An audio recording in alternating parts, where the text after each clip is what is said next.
Today we're grabbing a coffee and chatting with Alex, a QHS member whose life journey is as dynamic and inspiring as the city streets. But what twists and turns brought him to where he is today? Let's dive into his story and explore the bustling path behind the scenes. Hello, my name is Alex, and this is my prequel. I was born in Bronx, New York in 1965 to Puerto Rican parents, and we lived in the projects in the South Bronx, one of the worst neighborhoods in the entire country.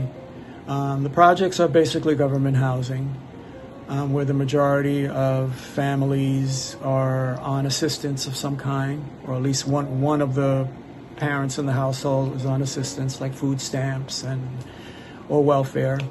Though my stepdad, because my mom was married twice. She had me and my two older brothers from her first marriage.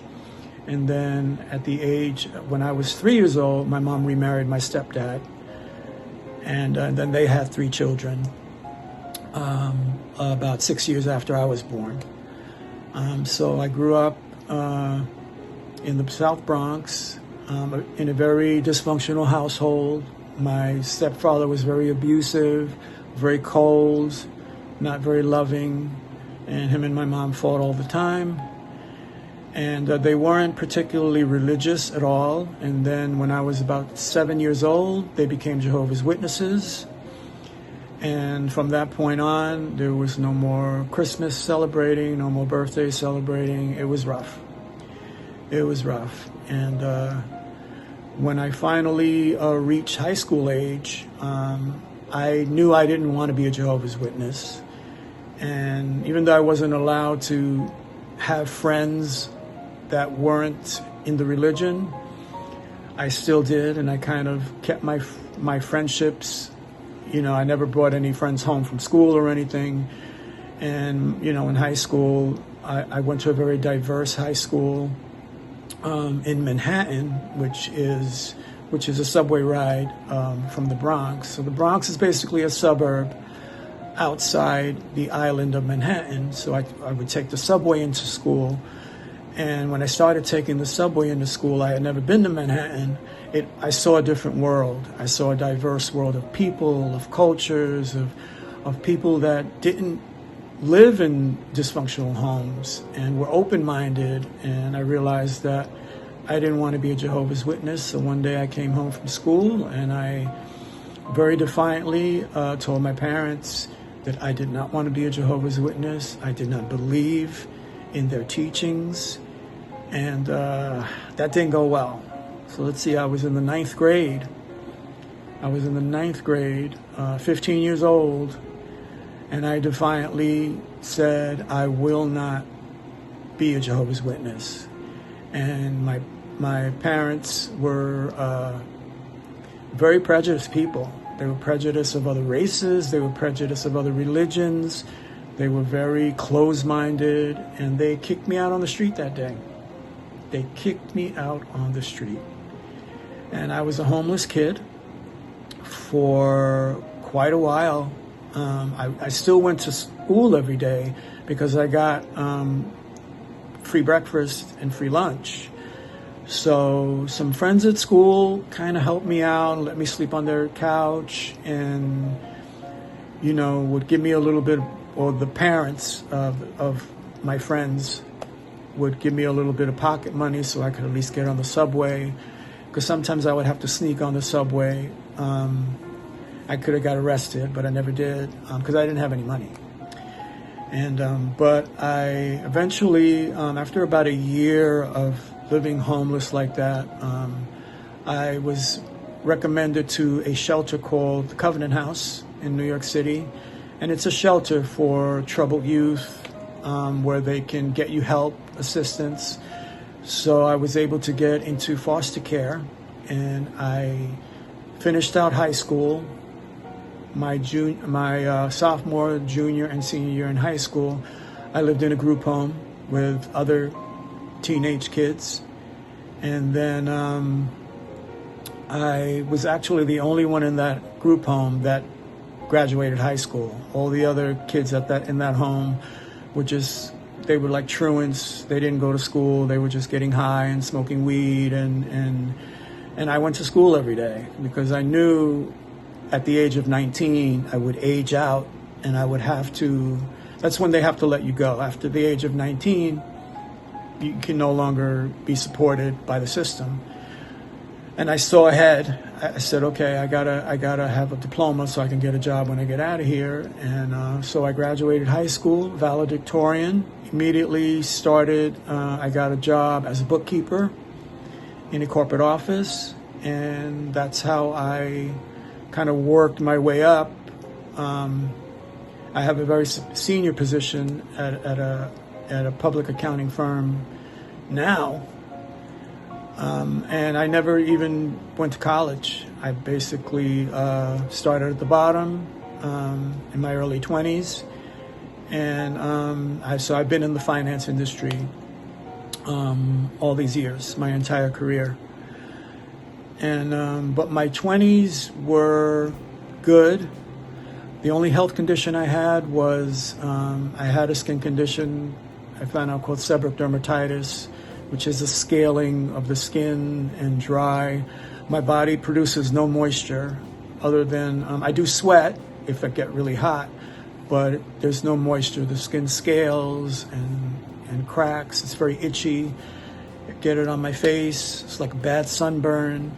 So it's a constant cycle of flare-ups, scaling, peeling, and then healing, and then a few days of clear skin, and then it starts all over. It's a constant cycle.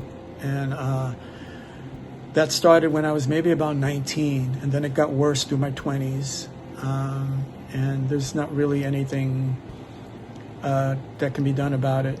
I drink plenty of water and get sun, but it hasn't done anything. And then when I turned 30, I found out I had HIV, and that was like a death sentence. And but I didn't have any symptoms prior to getting the diagnosis. I was always pretty healthy. My immune system was strong, and within a year of taking the medications, because this was in 1995, and the medications were new, I took a whole cocktail of pills. Within a year, I completely wasted.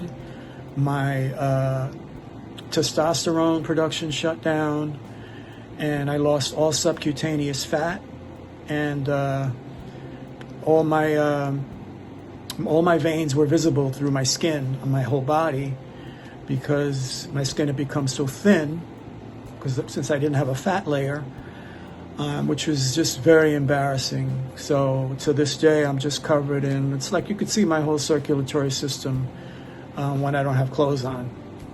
And it's very embarrassing. And then add on to that the seborrheic dermatitis, rashes. It's just, it's not a pretty sight.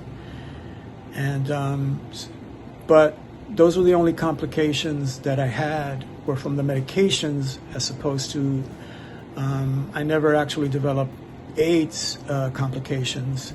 It was just all related to the medications.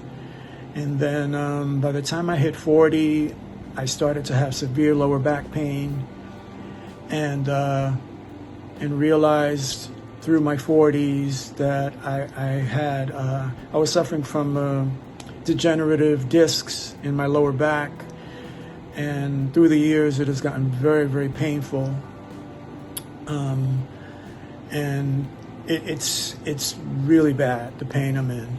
Sometimes it's hard to walk, but it's something I've been living with. And during the COVID lockdown, I had, I guess like many, a spiritual awakening. And I had realized that, you know, I was more than just this physical body. And well, it actually started before the lockdown, when I moved to Los Angeles when I was 49.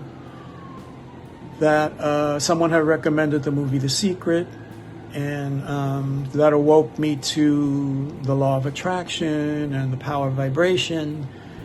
And so prior to that, I had battled depression over, what had become of my body through the medications. And I immediately woke up to my inner power and of manifestation. And so I kind of lived by that, by the law of attraction, by everything being frequency and my awareness of frequency. And then fast forward to the COVID lockdown. And since I had so much time on my hands being at home, I started reading more books related to spirituality. And I found sources like Abraham on YouTube. And then I came across some videos of Alex Collier. And Alex Collier woke me up to many other things and many other rabbit holes I went down. And I started attending his Friday webinars back in 2021. And that's when I discovered QHS. And I had already been looking for some sort of a healing through frequency, some type of technology, and that's how I found Alex. And I'm so grateful.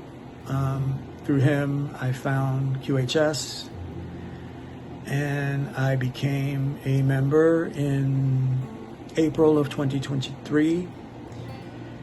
And I've been just so grateful to be a part of this. And so my hopes for the future and for the QArc,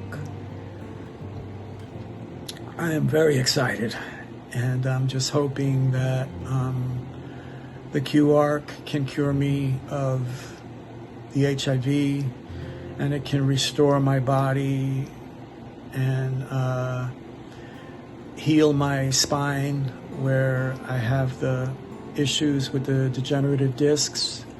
I'm really hoping I can be cured of this skin condition and just have normal skin. And it's interesting that I got diagnosed with HIV at the age of 30, and it said that the QArc can kind of set our clock back to the age of 30. So that would be really awesome to get a redo back to that point when my health took a very scary turn. So I have so many hopes for what's to come with the QArc, and I am so grateful.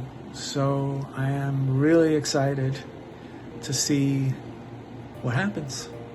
So thank you. Join us on the Prequel, where every story matters and every voice is heard. Because here at QHS, we're all about healing, learning, and growing together.